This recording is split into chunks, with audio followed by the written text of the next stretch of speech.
रात को लगभग 2 बजे मेघा चौंक कर अपने बेड से उठी। उसके इस तरह घबराते हुए उठने का कारण एक सपना था। मेघा को आज वह सपना आ ही गया था जिसका उसे इतने लंबे समय से इंतजार था। अब उसे उम्मीद की एक किरण दिखाई दी जो उसकी बहन अहाना को वापस इस दुनिया में ला सकती थी। उसने उठकर खिड़की के बाहर देखा। आईफिल टावर चमक रहा था। वहां 2 दिन बाद आने वाले नए साल की तैयारियां चल रही थीं। उसने पहली बार आईफिल टावर बचपन में देखा था, जब वह अपने मम्मी पापा और छोटी बहन के साथ आई थी। पर अब उससे सब बिछुड़ चुके थे।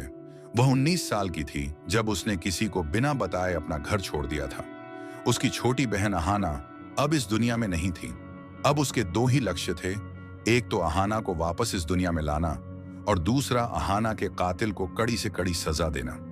मेघा ने अपने टेबल पर पड़ी एक पुरानी हस्तलिखित किताब को उठाया। उसने बुदबुदाकर खुद से कहा कि अगर मेरे पास ये किताब ना होती तो शायद मैं अपनी शक्तियों को कभी पहचान नहीं पाती और न ही उन्हें कभी कंट्रोल कर पाती। शाम को वह उस रेस्टोरेंट गई जहां वह काम करती थी। वहां एक लड़का आरव हर रोज आता था। वह मेघा से बात करना चाहता था, पर हर रोज वह उसे देखने के अलावा और कुछ नहीं करता। उसकी मेघा से बात करने की हिम्मत नहीं होती थी। आज भी वह उससे बात करना चाहता था। वह पहले थोड़ा हिचकिचाया, परंतु बाद में उसने सोचा कि वह कब तक यूं ही यहां रोज इस तरह आकर बैठा रहेगा।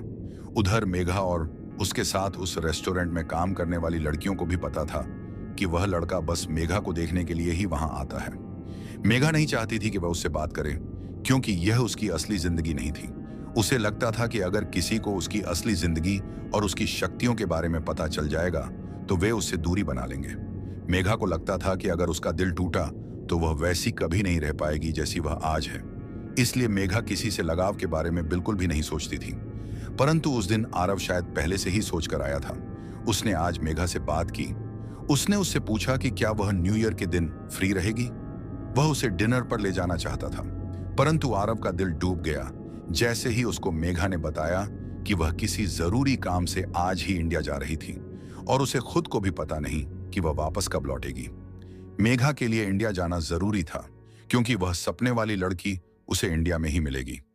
जाते जाते मेघा ने अपनी एक फ्रेंड से आरव तक एक लेटर पहुंचाया। आरव ने लेटर पढ़ा। उसमें एक पोएम थी। उसे पढ़कर आरव निराश हो गया। उसने अपनी पॉकेट में वह लेटर रख लिया और चला गया। घर जाकर उसने अपने पॉकेट में वह लेटर टटोला तो उसने पाया कि अब वह लेटर उसके पॉकेट में नहीं था। वह रहस्यमयी तरीके से गायब हो चुका था। पेरिस में मेघा का मकान मालिक एक सीधा साधा बुजुर्ग था। उसे मेघा की चिंता थी। वह लोगों से कम ही बात करती थी और अधिकतर अपने कमरे में ही रहती थी। उसके मकान मालिक को उसके इंडिया जाने के बारे में पता था, परंतु मेघा ने उसे एक बार भी नहीं बताया कि वह कौन सी फ्लाइट से जा रही है। दरअसल शाम को जब उसने उसे अपने कमरे में जाते हुए देखा तो उसे नहीं लगा था कि वह उसे आखिरी बार देख रहा है।